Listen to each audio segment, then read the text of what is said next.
Immigration laws recognize the importance of keeping families together. Did you know that parents can petition for their children to get a green card in the United States? However, you have to look closely at who qualifies as a child because the legal definition isn't the same as what you and I would commonly think. Hello, my friends. My name is Andre Mayer. I'm an immigration attorney and an immigrant myself. In today's episode, we're going to discuss what you need to know about petitioning for your child, such as who qualifies, what steps you need to follow, and what documents are you going to need. Let's get right to it.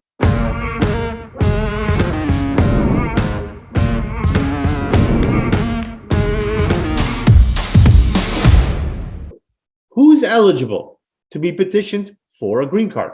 First, a child of a U.S. citizen who falls under either of the following categories is eligible for a green card. So if you, the U.S. citizen, wants to apply for your child, and if your child is unmarried and under 21, he or she is considered an immediate relative and doesn't have to wait for a visa. It means it's a faster process. But if your child is not married and over 21, he or she will need a visa, and it's referred to as a family first preference visa. If the child is married, then it doesn't matter whether he's over 21 or under 21. You're a U.S. citizen, your child is married, he or she is considered a family third preference visa. What's the difference between an immediate relative and a visa case? It just means the process takes longer. How long will depend on a variety of factors, like where child was born and when you're filing and what visa preference category. But don't worry, we created a video that discusses it. You can find the link in the comments below, and where we teach you how to read the visa bulletin. Now, second, a child of a lawful permanent resident or a green card holder who satisfies either of the following is eligible for a green card. So in this example, you are a lawful permanent resident and you're filing for your child. Now, if your child is unmarried and under 21, if you were a U.S. citizen, he or she would be considered an immediate relative. In this example, since you're a lawful permanent resident, your child would be a family second 2A preference visa, specifically F2A. If your child is unmarried and older 21, he or she is a family second 2B preference, or F2B. Take note, children who are divorced, annulled, or widowed are also eligible. What I mean is, if your child is married, well, it falls under the married category. However, if your child is married and divorced, it's unmarried. If the marriage was annulled, or if unfortunately his or her spouse passed away, that's not married and considered a child. Now, let's discuss the different classifications of a child under immigration law. There are several meanings to the term child under immigration law. Which classification fits your scenario will make all the difference. Now, the following are those considered a child in the immigration process. Look, at the end of the day, your kid is your kid, right? But does your kid fit under the criteria of what a child is under immigration law? Well, let's talk about it. First kind is a child of married parents, meaning born in wedlock. The classification refers to a legitimate child, meaning you and your spouse were married when the child was born. In starting the application process, parents have to fill out Form I-130 and provide supporting documents showing your relationship to the child, such as a birth certificate or parents' marriage certificate. Second is a child born of unmarried parents, born out of wedlock. Now, it could be you're living together with the mother of your child for years, but the question really is married or not. What makes this classification complicated is the burden of proving the relationship. So for the mother, we always know who mother is. So for mom, you have to present a birth certificate that shows mother's name and child's name.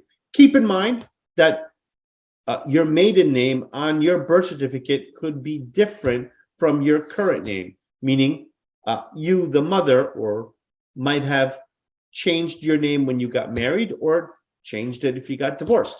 It just means we would need proof of the legal name change. For the father, you have to prove that you're the child's biological father. The following are different ways that you can provide that relationship. One is through a birth certificate. You can present your child's birth certificate if your name appears on it as the father. If not, then you go to your local civil registry to get your name added to the birth certificate. Please keep in mind this has to be completed before the child turns 18. Two is through an acknowledgement from other countries. Another thing you can do to prove your relationship is to be recognized as the child's father in another country. This might be accomplished through a civil court, civil registry, or a government body. Depends on the country. Keep in mind, again, this has to happen before the child turns 18. Three, blood test and affidavit from mom is really helpful. So a blood test or a DNA test can be used to establish paternity. And it's really helpful when there's an affidavit from mom saying, hey, here's dad, and here's the proof that dad is dad. That by itself does not mean legitimization. That's paternity. Four, to establish that a father-child relationship existed before the child turned 21.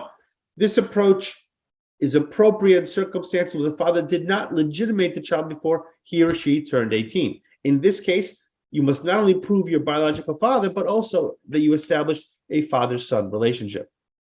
Under this, you have to demonstrate that you and your child lived together before he or she became 21, or that there was a genuine father-child relationship before your child turned 21.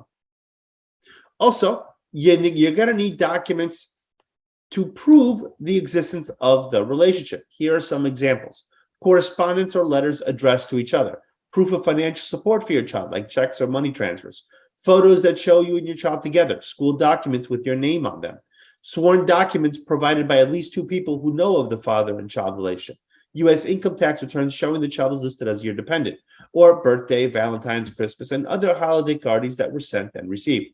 But before we continue, go ahead and click the thumbs up icon below and hit the notification bell to keep yourself updated about our new immigration-related content. Now, let's go back to the classification of a child. The third way is legitimated child of recently married parents. This refers to those children who were born out of wedlock, but before the child turns 18, his or her parents got married each other. If you're the mother, you just provide your birth certificate to prove your relationship. But if you're the father, you must present the birth certificate together with your marriage certificate. Fourth is a stepchild. This refers to a child whose either mother or father was married to another person who is not his or her biological parent. Under this classification, you'll need to present your child's birth certificate and the marriage certificate showing the marriage occurred before the child reaches the age of 18. Lastly is an adopted child. To be eligible for a visa petition under this classification, you must consider completing the adoption and the procedure before a child turns 16. You should also consider whether the child resides in a country under the Hague Convention or not, because the requirements are different for adoption in a Hague country than in a non-Hague country.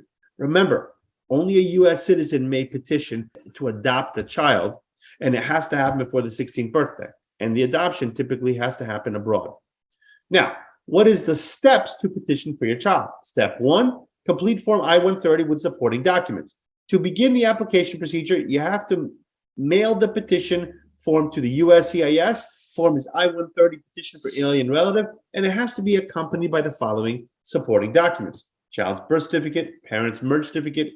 If you're the father, petition for your child who was born out of wedlock, provide evidence as described earlier. Documents demonstrating the parent's citizenship or permanent residence in the United States, the Form I-130 filing fee, and don't forget the passport photos. The above-mentioned documents are applicable to all classifications except for adopted children, who will also need the following documents: the adoption decree that indicates the adoption was made prior to the age of 16, documents showing legal custody for at least 2 years, documents providing that the adopted child has resided with the adopted parent or parents for at least 2 years, such as school and medical records, a child's birth certificate indicating the adopting parent as mother or father as a result of an adoption decree, and documents indicating the parent's marital status. Here's a tip: It would be ideal if you include a cover letter explaining what type of petition your submission is. You can also add the list of evidence that you're going to be submitted to USCIS. And if you have to argue that somebody's adopted or not, summarize your argument in that letter. The benefit is it makes it really easy for the officer to review and to understand your case and hopefully to approve your case. Step 2, file the I-130 petition. For children of U.S. citizens who live overseas, the parent can create an account and file online at uscis.gov or mail the visa petition to USCIS for the state where you live. Once the visa petition is approved, the matter will be taken over by the U.S. Going to go to the National Visa Center and from there to the consulate in the country where the child lives or embassy for application of the immigrant visa and green card through consular processing. For children of U.S. citizens who live in the U.S., the application can be accompanied by, I'm talking about the I-130, can be accomplished by the Form I-45 application to adjust status. The benefit is the child will be interviewed inside the U.S. and will get work authorization and a social security number before becoming a lawful permanent resident. However, if the child is not eligible to adjust or has spent time in the U.S. illegally as an adult, consult with an experienced immigration attorney to better assess your case and determine the best course of conduct going forward. And that summarizes the process for petitioning for your child and who qualifies as a child under immigration law. As a parent, you want your child to be with you and keep the family together. If you're having difficulty in petitioning for your child or simply need assistance in your family's immigration journey, you can give us a call. We'll schedule an appointment. Remember, every case is different and we won't take your money if we can't help you. If you found this video informative, please like and share it with your friends who are also considering to apply for a green card. If you have any ideas for future videos or would like me to talk about a particular immigration-related topic, go ahead and let me know in the comment section below. Until next time, stay healthy and be safe.